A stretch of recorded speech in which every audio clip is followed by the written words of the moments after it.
ગુજરાતી પ્રેરણાદાયક વાર્તા છોટું લોખંડિયા અને આશાની ચાવી। એક ગામ હતું લીલાવતીપુર, કુદરતી ભરેલું, હરિયાળું, નદીથી ઘેરાયેલું અને ખેતરોની ઘાસથી મહેક ધરાવતું।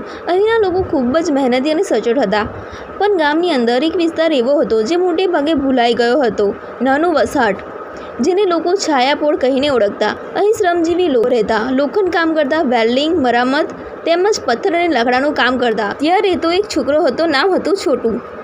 ઉંમરથી નાનો પણ મનથી મહાન।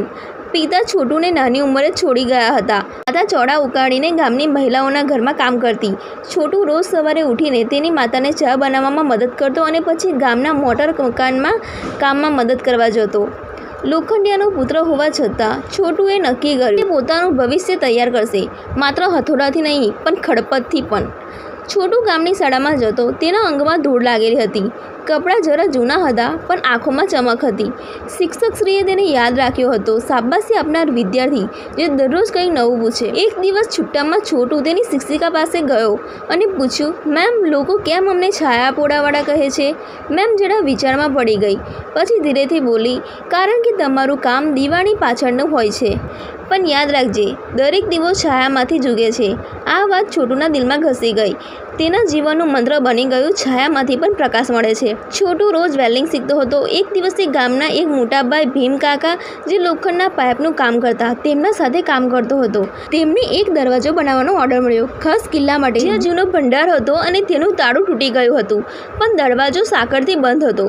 ભીમ કાકાએ છોટુને કહ્યું, આ મજબૂત કામ છે છોકરા, તું જોઈશ કે લોકો લોખંડથી ડરે છે, પણ જેઓ તેને ઘડે છે એ લોખંડ કરતાં પણ મજબૂત હોય છે। છોટુએ આ શબ્દો યાદ રાખ્યા અને આખી રાત ઊંઘ્યા વિના દરવાજાનું મોડેલ બનાવી, એક એવી ચાવી સાથે જે દેખાય નહીં પણ સાચા દબાણથી ખુલે।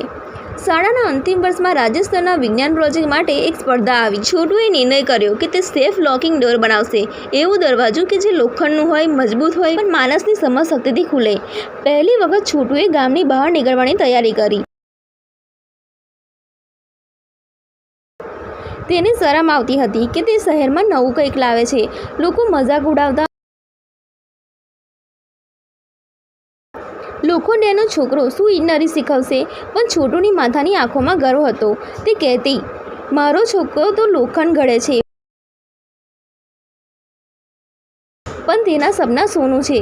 જેમ જેમ સ્પર્ધા નજીક આવી તેમ તેમ છોટુએ રાત્રે ઘંટો વિતાવ્યા, વેલ્ડિંગ, કાપવું, માપવું બધું પોતે શીખી ગયો।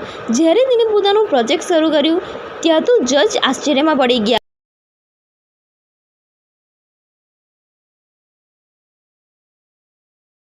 આવો આઈડિયા તો યુનિવર્સિટીના વિદ્યાર્થીઓ જ આપે છે। છોટુએ પહેલીવાર ભીડમાં તાળી સાંભળી, તેને રાજ્યમાં પ્રથમ સ્થાન મળ્યું।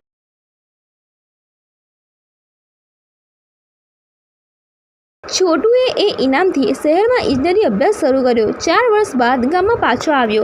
હવે એ ઇજનેર છોટું લોખંડિયો નહોતો, પણ આશાની ચાવી હતો। તેના પહેલા કામ તરીકે તેને છાયાપોળમાં લાઇબ્રેરી અને વર્કશોપ શરૂ કર્યો, જ્યાં નાના બાળકો હથોડા અને કલમ બંને સાથે કામ શીખે। આ વાર્તા શીખવે છે કે જ્યાંથી આપણે આવીએ છીએ એ આપણા સપનાને રોકી શકતું નથી, છાયામાં ઉગેલા દીવા પણ પ્રકાશ આપી શકે છે। મહેનત, ઈમાનદારી અને શ્રદ્ધાથી માણસ કંઈ પણ હાંસલ કરી શકે છે, હથોડાથી નહીં પણ હૈયાથી।